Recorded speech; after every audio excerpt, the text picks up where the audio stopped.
Zach, Dan Lanning tells Tennessee that Nico is trying to talk to them. So the rumor here, based off message boards, and then it kind of made its way to Twitter, is that Nico he was trying to talk. Him and his dad was trying to talk to USC and Oregon about possibly increasing their NIL deal and going to either Oregon or USC to do so. Now, both programs make sense, right? USC, very quarterback whisperer program. Lincoln Riley obviously knows what he's doing there with quarterbacks, and then Oregon, a program that's known for kind of taking portal quarterbacks and making them even better, revitalizing the career, yada yada yada, whatever you want to call it. And so both programs kind of make sense. And then, but the real kicker was before that was even, or I shouldn't say before, like right before that was even mentioned, was a Tennessee insider, one of the staff members over at the 24/7 board, I think,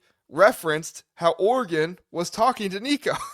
So it was kind of like, how do they know this is happening? So I mean, this is just a rumor. It's not really, anything proven. Like Dan Lanning didn't come out and be like, yeah, I told Josh Heupel about it. But I mean, do you agree? Is Dan Lanning single-handedly the person that everybody hates because he's paying players and he's got Phil Knight money? People want to talk all this crap about Oregon, but he's out here. He's telling Josh Heupel he's just an honest dude. Zach, do you agree or disagree? What are your thoughts here? I'm going to make some people mad right now. Uh-oh. Hypocrite, man. That's my response.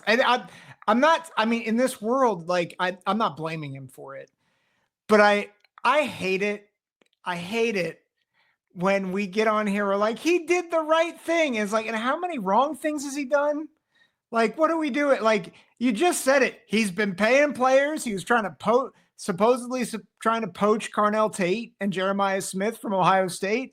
But you know why he told Tennessee, well, supposedly, is because Nico's not good enough.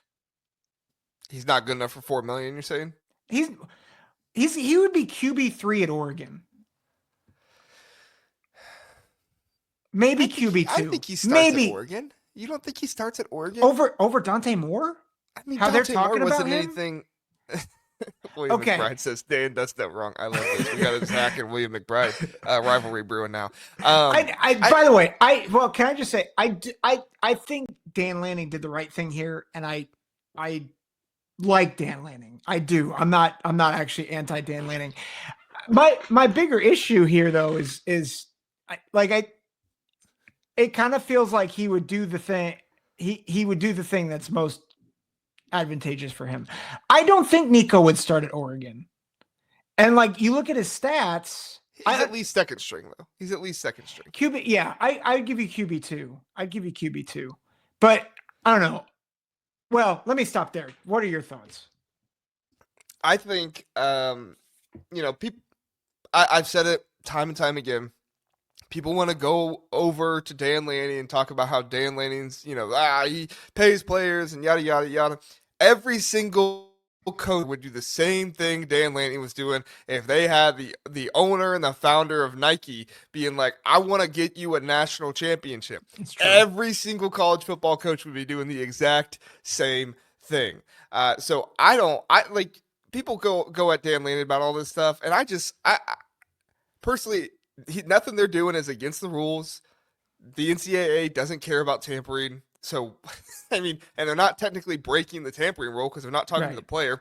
They're talking to agents and family members and all that stuff. Like, to me, it's more the NCAA's fault than anything else and how stupid they are with not actually being able to enforce any of this and actually be able to write any rules that are enforceable. So to me, that's the way I look at it. As far as like starting at Oregon, I mean, Nico does have a year of experience under his belt. Dante Moore does too, but Dante Moore was also not really fully in that season, and it's also not a year of experience in the system he's in now. So, I mean, but Nico, I guess if he was transferred in, he wouldn't have a year of experience where he's at now. So, I don't know. It's up in the air. I probably lean Dante Moore because he's been there for a year, and he has a year of experience as well. But at the same time, like, I'm not going to take a strong stand either way. I will say I don't think I don't think Austin Novosad would start over Nico, in my opinion. But that's Yeah. nothing against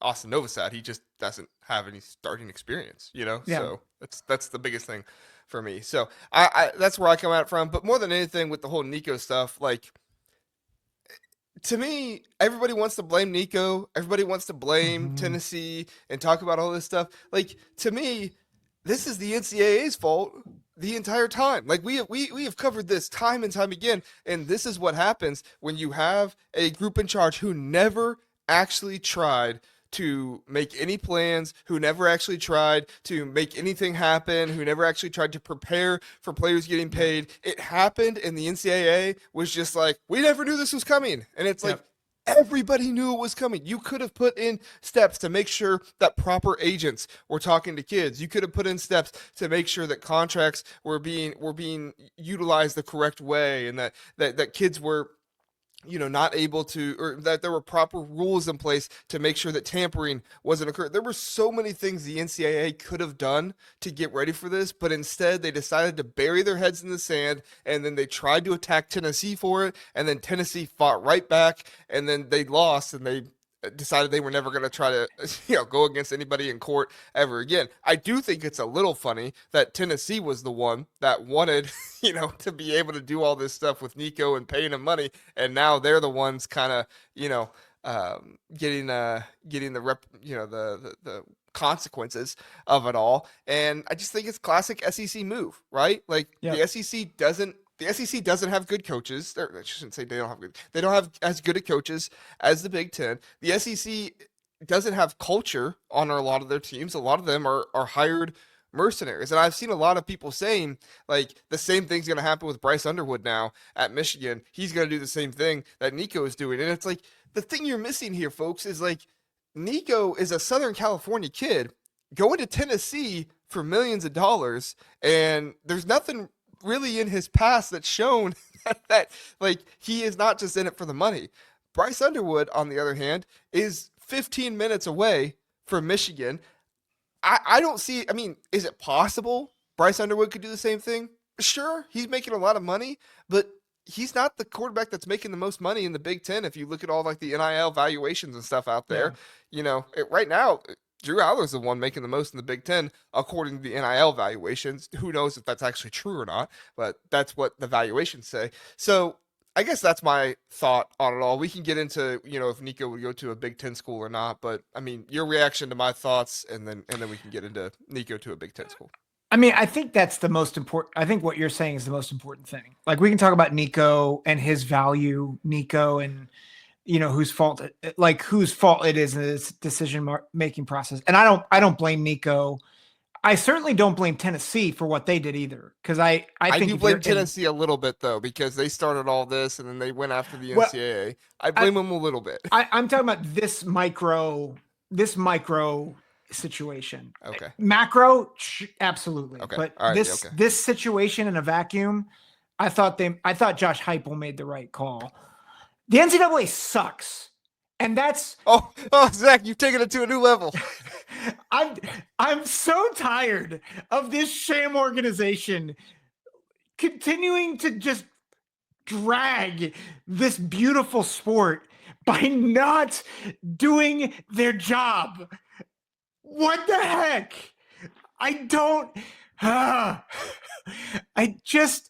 Yes, the NCAA stinks. That's the headline. You nailed it, JR. Like if they put things in place, stuff like this doesn't happen.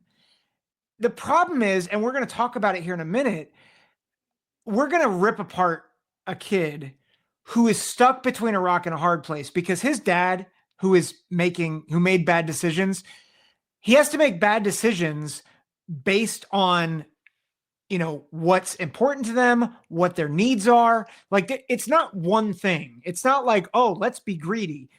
Maybe, but it's probably more like, hey, like how do we set up your future well? What's the best business tactics? And they're in a whole new world where you have like nothing or anything can go.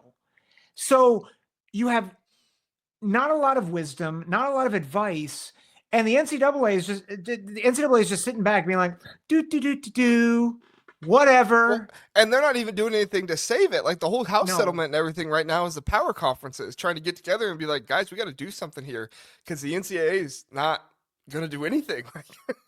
it just, I really wish I wore my shirt, my NCAA stink I thought shirt. you were going to. I thought you were going Well, I was, eating with students beforehand, and I didn't have okay. time to change. Had too much pizza. Okay. Yeah. You didn't want to get pizza on the shirt. That's okay. We get it. That's fair. Yes, I mean it's a prized possession, Yeah. No, and it's you have it framed. I heard.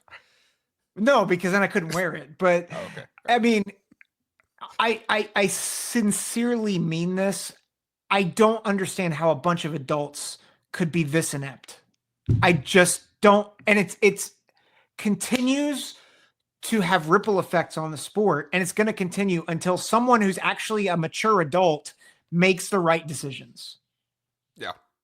Yeah, no, I totally agree. Somebody has to step in and start making the right decisions here. Hopefully, the house settlement will work in some way, shape, or form to make that happen.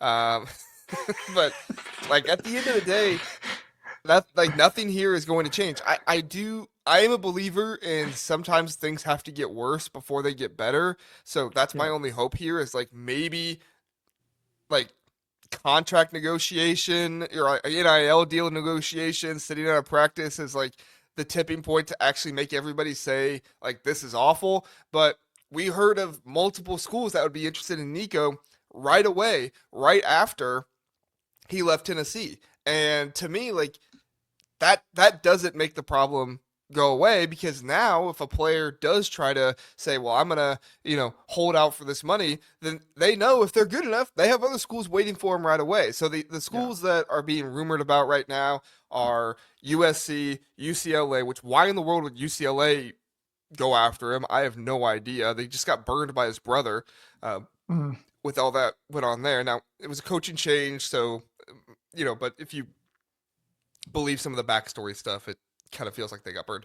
But UCLA, USC, Notre Dame, Texas Tech, and then I know nobody's mentioning Purdue, but if you're gonna start getting this revenue sharing and stuff like that, why would Purdue not go to the revenue sharing and be like, oh, what should we do with this $20 million here? Oh, this quarterback that went to the college football playoffs last year, we had one win Mhm. last year.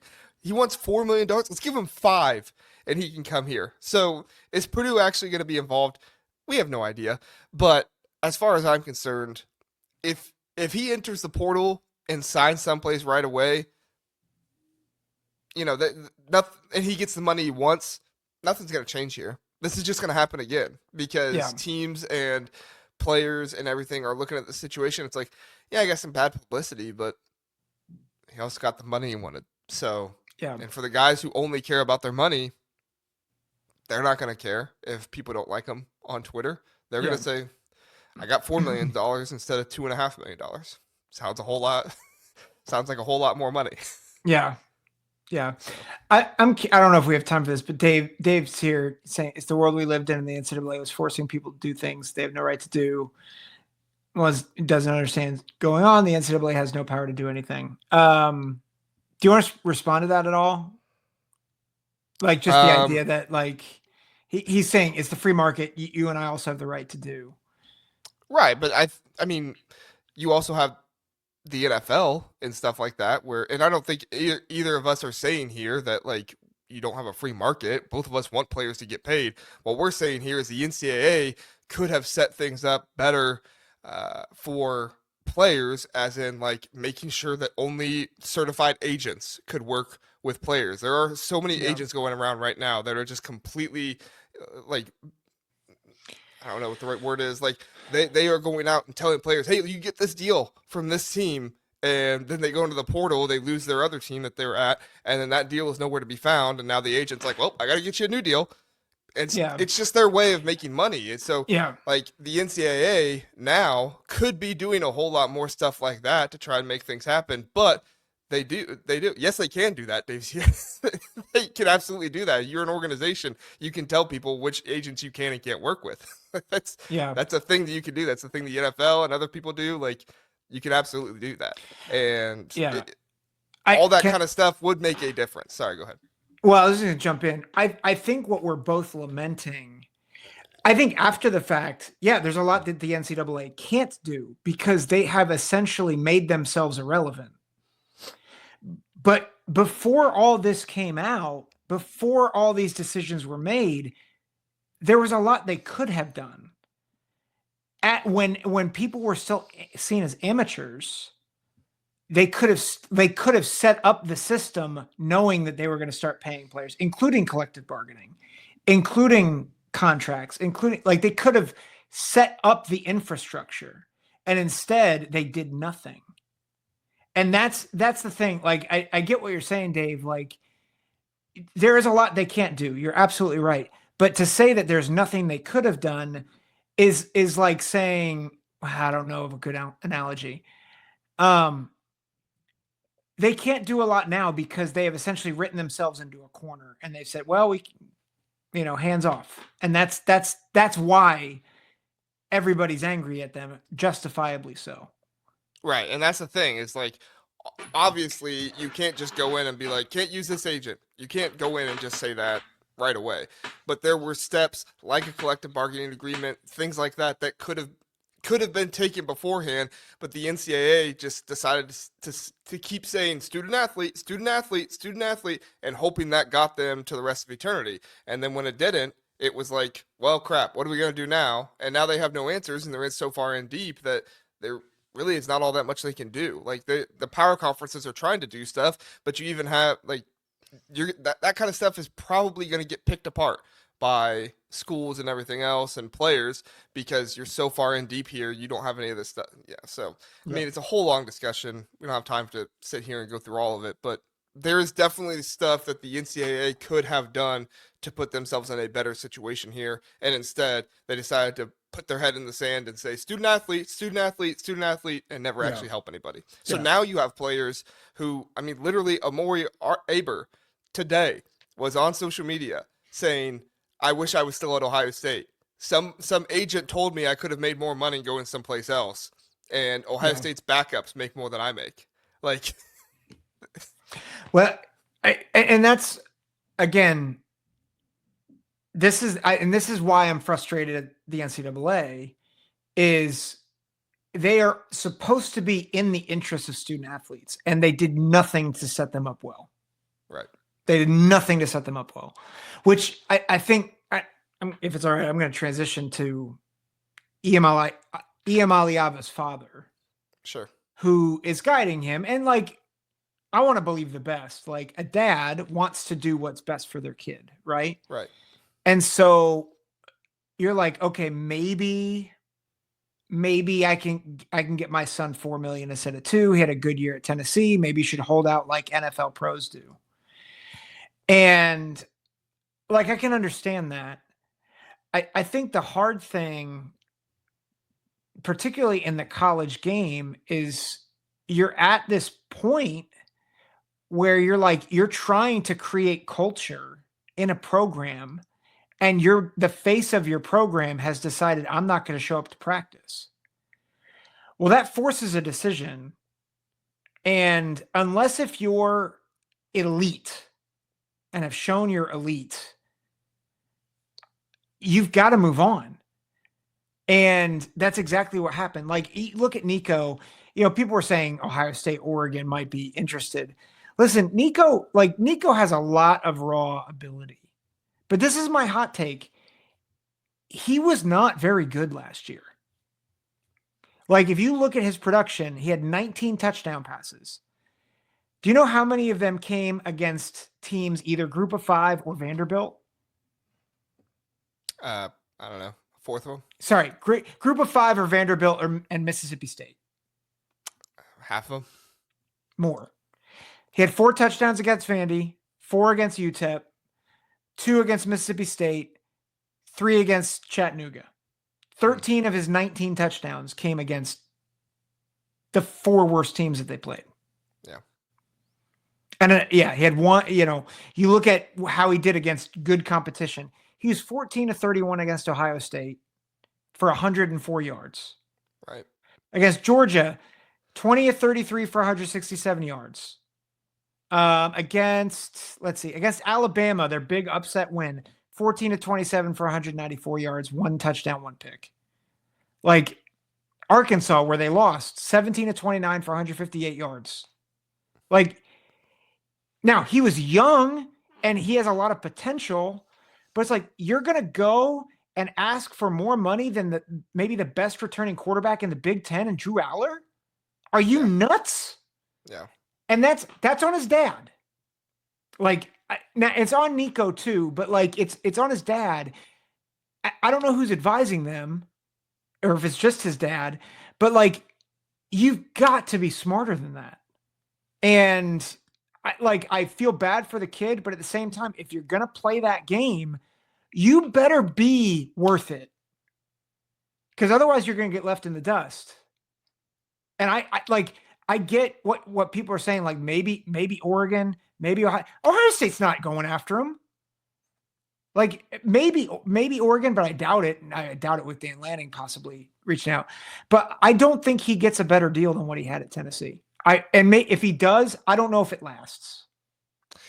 Yeah, I mean, to me, there was just a different way of going about this than in the middle of spring ball, not showing up to practice. You're not going to give me my money, all that stuff. I feel like, but then again, I'm also like, I'm not in Nico's family's situation. I'm not his dad, and I'm not seeing everybody and having all the conversations that I'm having and this kind of stuff. So, my first inclination is to call him greedy, but at the end of the day, once you talk to somebody and learn more about their situation, more often than not, you start to understand it a little bit more. So, again, I just go back to the NCAA. All of this goes back to them burying their head in the sand. We can try to say, like, oh, they should have done this one little thing. It was really a cumulative effect of so many different things. And what I really dislike the NCAA for more than anything else is that they wanted to get away with essentially underpaid labor for college athletes for years, and they wanted to continue to do that. I just don't think that's right. If players are, playing, they should be compensated correctly for the league that they're playing in and how much they are doing to play for that. And although scholarship is a huge thing and people should be grateful for a scholarship that they got, it was not enough compensation for the majority of players who played in, at least Power 5 college football, in my opinion. So that's more than anything there.